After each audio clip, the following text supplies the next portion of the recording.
Hi again. I am at my number three in my series of my Czechoslovakian fake Romanian army build here. Um, this was my non competitive list. There are still things that I might tweak a bit about it. I might put in a machine gun or a mortar. But basically, this was the non-competitive thematic list of my Czechoslovakians. Now I'm going to try and see if I can do it a bit better. If I can maybe make it a list that I could take to a tournament and not be certain of losing that tournament. Okay, focus, please. Doesn't really want to focus.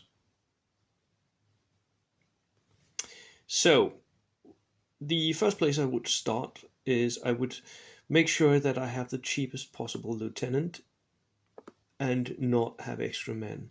This is because mainly lieutenants for me is just a tax that I pay, so not doing anything there. This is me saving points.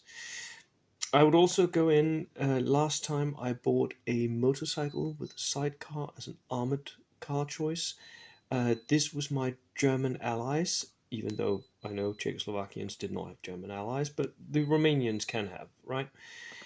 That I am not going to do, because yes, it is okay, it's pretty cheap, but I think I have a better idea, so I'm going to clear that one and go back. Let me see if there are other things. The Panzer 35T, it's 135 points for two machine guns and a light anti-tank gun, 8 plus tank. I think we can do better someplace else, so I am going to skip that one as well. I can use the points for something else, I think. The medics in bold action are definitely not worth the points, even though it's only 30 points and it's a pretty cheap order dice. For me, no, definitely not. It's not that often that six crops up and you save someone. It will not earn back its points. I'm also looking at my infantry here. I have quite big infantry units. That could be a thing where I might do well with those. So I think I'm going to keep most of them. But I am not going to give the NCO an SMG, so I'm going to equip him with a rifle instead.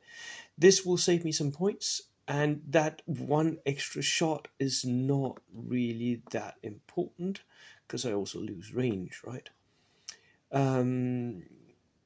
So I'm cutting out these. I might also cut out one or two of these infantry units. I have quite a lot of infantry right now. Maybe I don't need all that much. Now, this Romanian national list here, one of the things that it does have that can be competitive is that it has this free artillery piece, right? So what I'm thinking is that I might do something where artillery is what I actually go for in this competitive list. So I'm going to cut out the spotter. This is very, this is contentious.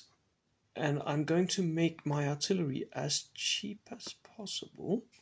I'm going to tell you why in a minute, but right now I'm just going to do it. So I'm buying inexperienced artillery. I might even buff it up to a heavy howitzer.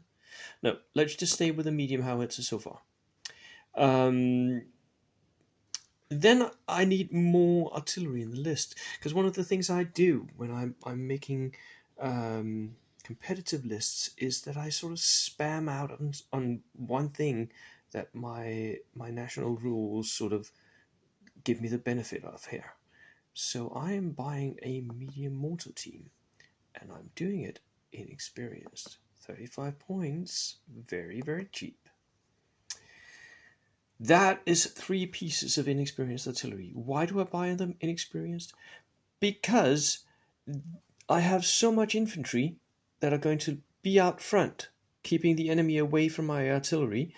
These artillery pieces will always be shooting indirectly, most always.